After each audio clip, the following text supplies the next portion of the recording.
నేను ఏమన్నా చేస్తాను, నా దగ్గర డబ్బు ఉంది, నా దగ్గర అధికారం ఉంది, నా వెనకాల నా మాట వినేవాళ్ళు 100 మందిలో జనం ఉన్నారు, నా ఇష్టం వచ్చినట్టు నేను చేయగలను.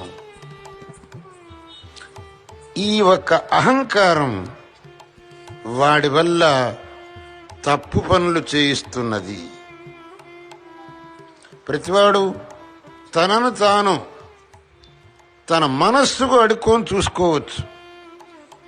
నేను తప్పు పనులు ఎలా చేస్తున్నాను అనేది. కానీ అక్కడ ఒక విషయం వాడు జ్ఞాపకం పెట్టుకోవాల్సింది ఏమిటి అని అంటే, ఇక్కడ నిన్ను ఎవ్వడూ ఏమీ చేయలేకపోవచ్చు. నువ్వేమనుకుంటున్నావు? నన్ను ఎవడూ ఏమీ చెయ్యలేడు.